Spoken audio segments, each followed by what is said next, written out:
হরে কৃষ্ণ, রাধে রাধে।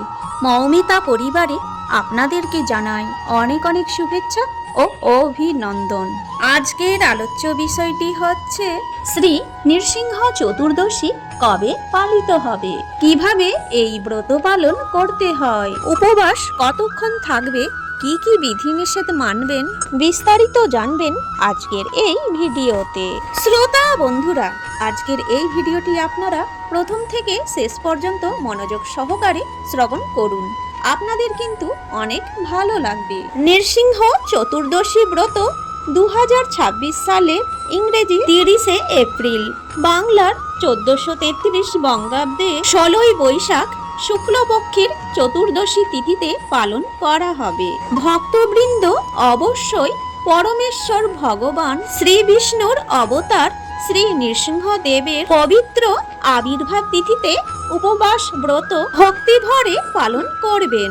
কেউ এই পবিত্র ব্রতদিন সম্পর্কে জেনেও যদি তা পালন না করেন, তবে চন্দ্র সূর্য যতদিন থাকবে ততদিন তাকে নরকবাস করতে হবে। এই কথা স্বয়ং নৃসিংহদেব তার পরম ভক্ত প্রহ্লাদ মহারাজকে বলেছেন। অর্থাৎ আমার সন্তুষ্টির লক্ষ্যে চতুর্দশী ব্রত কর্তব্য। জন্ম মৃত্যুময় সংসারের জীবনে ভয়ভীত মানুষ এই পরম গোপনীয় ও শ্রেষ্ঠ ব্রত পালন করবে। হিন্দু শাস্ত্র অনুযায়ী অশুভকে নাশ করতে শ্রী নৃসিংহদেবের আবির্ভাব হয়। নৃসিংহ চতুর্দশীর দিন উপোস করে থাকলে আপনি সকল কাজে সফলতা পাবেন। সনাতন শাস্ত্র অনুযায়ী ঋষি কশ্যপ ও তার দ্বিতীয় সন্তান হিরণ্যকশিপুর ব্রহ্মার বরে অমরত্ব লাভ করে মর্তবাসী থেকে শুরু করে দেবতাদের উপর পর্যন্ত অত্যাচার করতে শুরু করে। তিনি সমস্ত বিষ্ণু ভক্তদের উপর অত্যাচার করা শুরু করেন এবং তার সন্তান প্রহ্লাদ মহারাজ স্বয়ং বিষ্ণু ভক্ত হয়ে জন্মগ্রহণ করলে তাকে পর্যন্ত প্রাণে মারার চেষ্টা করেন।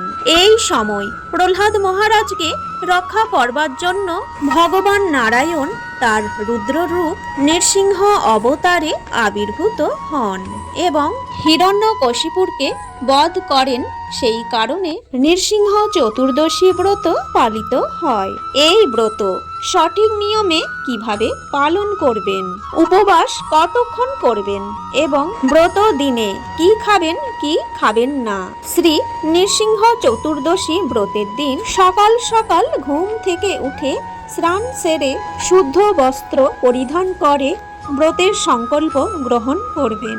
সংকল্প মন্ত্র পাঠ করে শ্রী নৃসিংহদেবের মঙ্গল আরতিতে অংশগ্রহণ করবেন। শ্রী নৃসিংহ চতুর্দশীর ব্রত উপবাস গোধূলি পর্যন্ত থাকতে হয়। নির্জলা উপবাস থাকতে হয়। নির্জলা উপবাস একান্তই না থাকতে পারলে ফল প্রসাদ খেতে পারেন। গোধূলি লগ্নে অবশ্যই নৃসিংহদেবের মহা অভিষেক করতে হবে। দুধ, দই, ঘি, মধু মিশ্রিত জল, শুদ্ধ জলের ধারা ও ফলের রস দিয়ে অভিষেক করতে পারেন। নৃসিংহদেবের চিত্রপটে অভিষেক করা যাবে। অভিষেক সম্পন্ন হলে নৃসিংহদেবকে ফল মূল সবজি রান্না করে ভোগ দিয়ে প্রসাদ গ্রহণ করতে পারেন। একটি ভোগ অবশ্যই এই দিন নৃসিংহদেবকে অর্পণ করতে হবে, তা হলো পনকম। এটি তার সবচেয়ে প্রিয় ভোগ। পনকম হলো এক ধরনের শীতল জল বা পানীয়, যা তাল, মিশ্রি, অনেক ক্ষেত্রে তেঁতুল, লেবুর রস, আদা, গোলমরিচ, এলাচ সহযোগে তৈরি করতে হয়। এটি নৃসিংহদেবের সবচেয়ে প্রিয় এবং তার সাথে তার ভোগে তুলসী পত্র দেবেন। ব্রতের দিন সম্ভব হলে নৃসিংহদেবের 108টি নাম পাঠ করে শ্রী নৃসিংহদেবের চরণে 108টি তুলসী পাতা সাদা চন্দনে মাখিয়ে অর্পণ করতে পারেন। এতে নৃসিংহদেবের কৃপা পাবেন। নৃসিংহদেবকে সম্ভব হলে সাদা পদ্ম অর্পণ করবেন। নৃসিংহদেবের ব্রত কথা শ্রবণ করবেন। খেয়াল রাখবেন, একাদশী দিনে যে অনুকল্প গ্রহণ করা হয় সেটা কিন্তু নৃসিংহ চতুর্দশী ব্রতের দিন আপনারা গ্রহণ করবেন না। ব্রতের দিন পঞ্চ রবি শস্য, অন্ন, রুটি, লুচি, পরোটা ভুলেও গ্রহণ করা যাবে না। এই ব্রতের ক্ষেত্রেও একাদশী ব্রতের মতো ব্রতের আগের দিন ও পরের দিন আমিষ আহার বর্জন করতে হবে। নেশা জাতীয় সমস্ত দ্রব্য বর্জন করতে হবে। ব্রতের দিন অভাবী দুস্থ ব্যক্তিদের মধ্যে কালো তিল, নতুন পোশাক, সাধ্যমতো অর্থ, মিষ্টি, ফলমূল এগুলো দান করতে পারেন। এতে নৃসিংহদেবের কৃপা লাভ করবেন। নৃসিংহ চতুর্দশী ব্রতের দিন দুরাচারী, মিথ্যাচার, ক্রোধ সম্পূর্ণরূপে নিষিদ্ধ।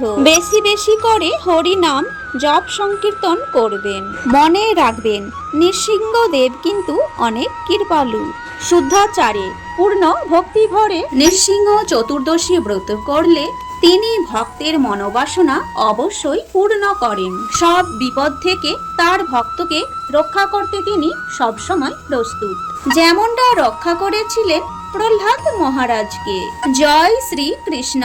আজকের এই ভিডিওটি এখানেই শেষ হলো।